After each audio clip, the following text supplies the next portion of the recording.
The letter Ha has become an abbreviation for Sunan Ibn Majah.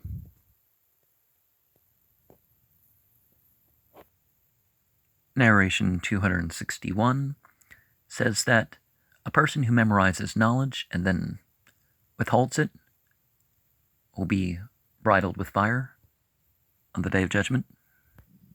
You know, you'll have reins like a horse, basically, but, well, not like a horse because it's fire, but anyways, the next narration regards Surah 2, ayat 174 and 175, after which relate to what we previously narrated, but Abu Huraira decided to narrate the events and sayings of Prophet Muhammad as a result of the revelation of these two verses. The next narration is how there's going to come to be a time where the latter generations are going to curse the earlier generations, and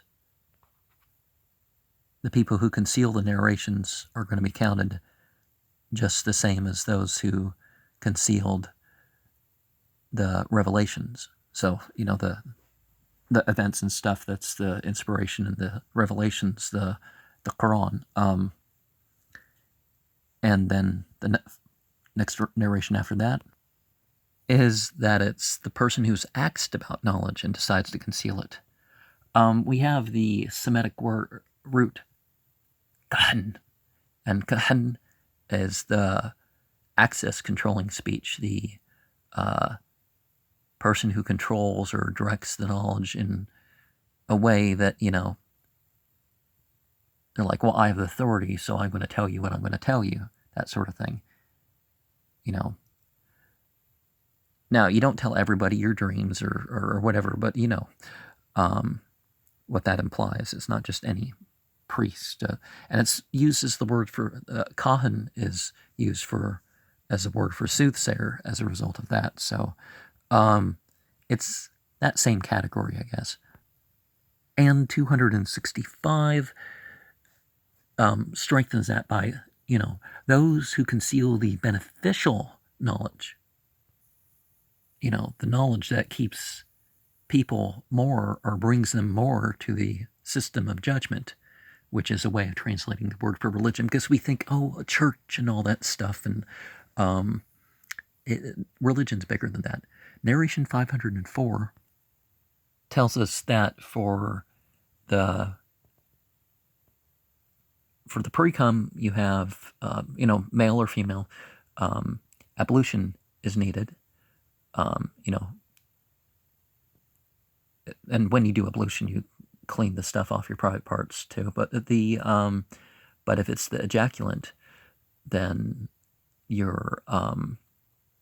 then a full bath is needed. And I'm talking about to hold the Quran and to pray and, you know, that sort of stuff. The next narration regards how if you approach marital relations, but there's no ejaculation, then you get the ablutions because of the wetness. And the next person had a condition where they would release the prosthetic fluid, and they would just have to get ablutions and sprinkle or pour some water over it. And then we have another narration how just, you know, cleaning that off of one's private part and getting back to and getting full ablutions, that's enough. And of course there's narrated elsewhere that if you start the sex act, aka, you know, the tip disappears, then, you know, then a full bath is necessary. Narration 508 says that once Muhammad got up at night to use the restroom, washed his face and hands, and went back to sleep. So I guess it's to let us know that it's not required to get a full ablution every time that one goes to the bathroom. But, you know, for prayer, certainly. Narration 511 reminds us that if we get the ablutions for one prayer, we can get them for whichever ones we maintain that to follow. Then we have that a person who performs ablutions when they're already pure for the prayer will have 10 merits, but, the people who,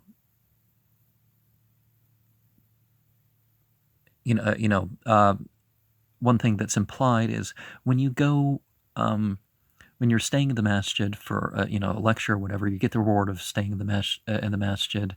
If you only leave for your need, you go to the bathroom, wash up, and return.